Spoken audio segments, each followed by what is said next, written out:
You know what? They should make a Persona game all over again, but with adult cast members, a race to claim the throne in a fantasy land, where this is Ariana Grande, #1 Victor. this is your low-income housing, why does it move? And this is a talking gerbil. Oh, it's so cute. The voice is going to be high-pitched, right? I flee to the furthest depths and still they pursue. So that's what they did with Metaphor ReFantazio, a game from the creators of Persona 3, 4, and 5, now in a fantasy setting with crazy enemy designs, and to top it all off, if you have a thing for characters with very, very, very, very long ears, this is the game for you! And this video was sponsored by Sega. Yeah, I couldn't believe it. They just said do your video thing, and I'm like, have you seen my video thing? That's wrong, though.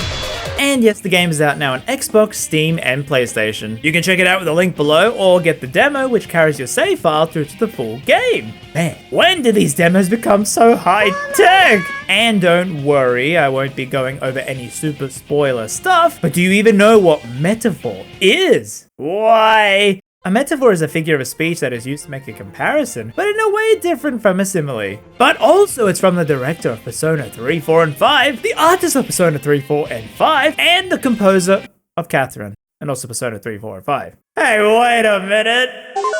And it was first revealed as this medieval dude eating Burger King. Well, gaming has changed a lot since 2017. And now it's a full-blown JRPG that's as long as Persona 5 in length. And how long was that? Oh, see you guys in a few months. So we have to pick a name for some guy. A most unusual name. And then choose the difficulty. You have selected Regicide. And straight up we see that it's a fantasy land where everyone has some animal parts to them. Bird wings, horn gang, or ears that make it so hard to walk through doors. But we, the main character, don't have any of that. Hey, let go, that book's a rare heirloom. Hold it! Whoa, wait, YouTube, they're made of jam, okay? And then we get pushed off the cliffs. This is madness. This is Sparta! And now if that's all confusing to you, you got a handy lore button to bring up whenever you want to catch up on things, as pretty much you and this fairy are trying to join the military in this kingdom to meet an informant. And also, Are you alright? we Been worse. talk! Finally, an Atlas protagonist who talks! Hey, doesn't he look like if Makoto and Aigis had a son? I mean, half of my viewers who probably already wrote a fanfic of that. And in the first area, we don't have any weapons, so... And Gallica here soothes us by playing magic music in our head. Yes, there's an in-world explanation, and oh man, the music! Me when the music starts. Me when the old guy starts singing! So we head to... The United Kingdom. I know! And we see that this is surely a medieval place. Far cry from when we had Count Luis at the helm, I'll tell you that. Are they vaping? And man, this game has so much style to it. The UI, the animations, like why does looking at someone's shoes go so hard? I should stress that I am playing this on a 1060 and I actually had no issues.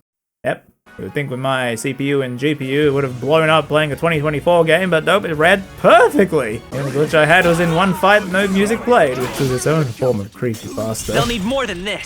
This is nothing. And we see why the Persona 3, 4, 5 artist is so well known. The designs go so hard. And then we see why this place is so suspicious. Insolent pup! So we sign up to the military giving our name as Blue Cheese, because the blue, and I really want cheese right now. Jeez. But we get bullied for being short, and this guy boy. saves the day. We all have our reasons to enlist. Oh, Now get back you're in one of line. those hot British voiced characters, huh? So we read some bedtime stories to Gallica, and set out to join the commander. Listen well, you lackwits. The battlefield is always a battlefield. I don't The like call this to arms guy. could sound Nobody asked you. Something to say? Go on. I'm listening. Don't worry, my friends all talk. Hey, And so we enter this place to clear it out and see the big monsters that plague the land that everyone is so scared of are humans. Ew. Yep, the enemies are called humans. It's horrible. I can't believe what I'm seeing. And as usual in this genre of game, we summon our manifestation of our heart, by ripping our heart out. I'll get into the gameplay in a bit, but we slay the human and find our informant, Grius. Oh, an old man in a JRPG. I'm sure he's gonna live. And he tells us the goal, as the prince of this land was stricken with this curse, putting him in a coma, and the king was killed by this guy. Oh no, he's high! So we know that and gotta kill this guy before he takes the throne. And our main character is very vicious for the job. The ground makes a poor bed. And as we sleep, we awaken in a velvet library with a cat. And I never imagined my voice would reach beyond these walls. Society, yes? well, we now have our plan. That way they'll never see us coming, huh?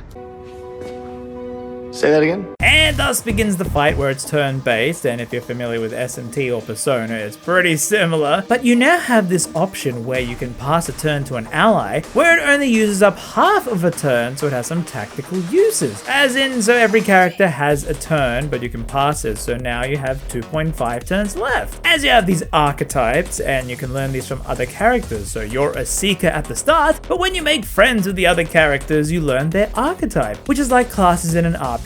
You can change these at any time, and these change the moves you know. You can then add 1 or 2 moves from the old classes onto the character's new ones once they have learned that move, and this is how you set up the party for the different skills for bosses. You can then get these super overpowered moves, like with the Heavy Knight has this Pierce move, and it makes the enemy weak to Pierce after the attack, so oh my god, I love this move so much! But this takes up 2 of your turns to use it, so at the start you could pass 2 of them and you have 2.5 turns, so you could use that move, so it's that kind of tactics. You also get this thing where you have a front line and a back line. Front is where you'll take more damage, but you do more damage with melee. Back line is the opposite, and that's how you set out your team for each boss to get through this game, and man, it was way harder than Persona. It sort of feels like SMT in terms of difficulty and random PS killing you, which I know people will love. But for now, we push through to the city, and if you're stronger than monsters, you can actually insta-kill them in the overworld, which is such a good quality of life feature. And I gotta stress, this new real-time action mixed into the overworld is so fun now, because now you can mow through basic enemies, not wasting time on the turn-based combat, because you know you're gonna stomp them. But then you have these other enemies who you gotta build the stun bar to then surprise attack, and you get some hits in before they start.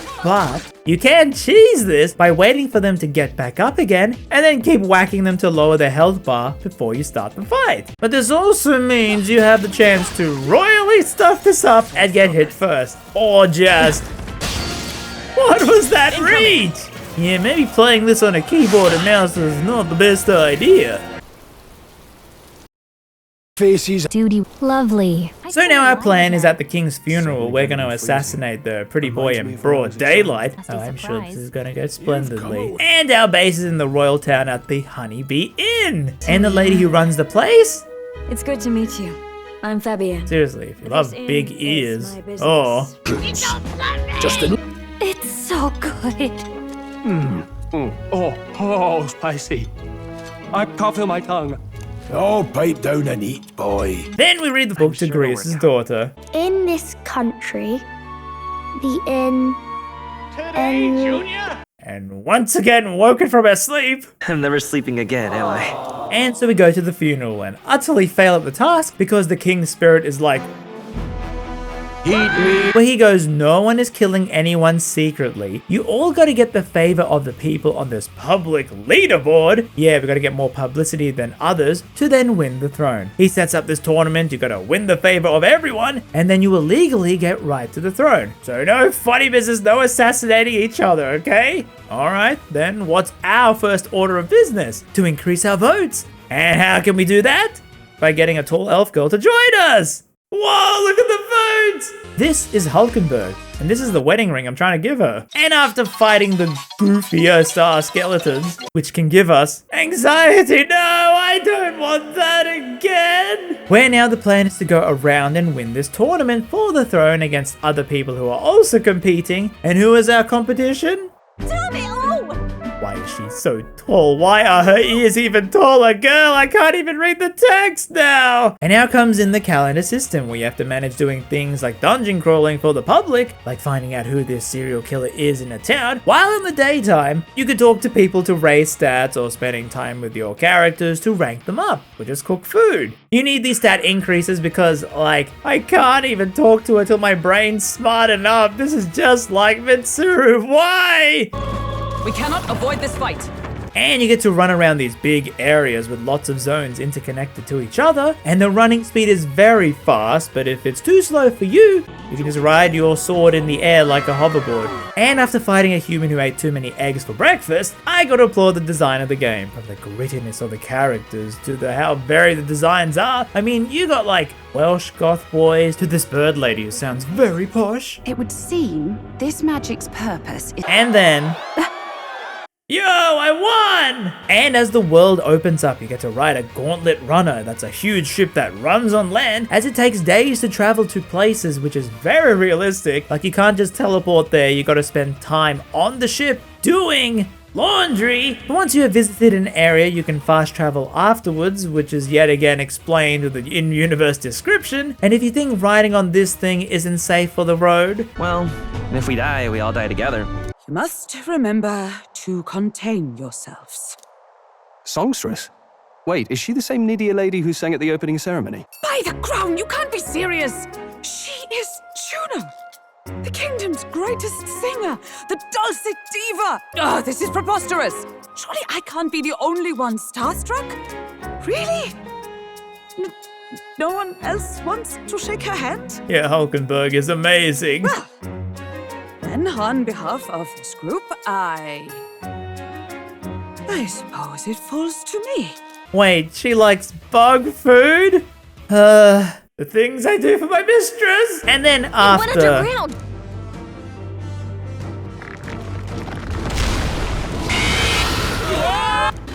And surviving that ordeal.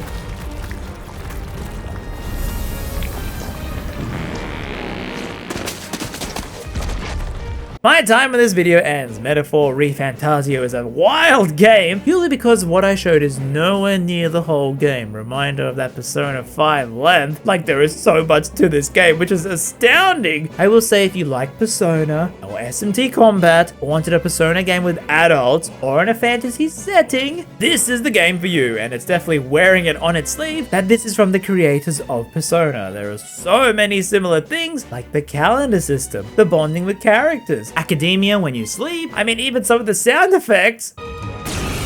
But it differentiates itself with a darker fantasy world with very different designs and setup. Like, this ain't no school calendar where you gotta defeat a boss every month, and it feels more open where you actually explore the world. So thank you to Sega for sponsoring this video. It's currently out now on Xbox, Steam, and PlayStation, with a demo carrying over your save file too. So if this seems cool, please check the link down below. And so, one final tip I'm gonna give you before you start your journey, if you say wanted to catch a talking gerbil, how would you do it? Oh, you won't use traps. Instead, you should do this.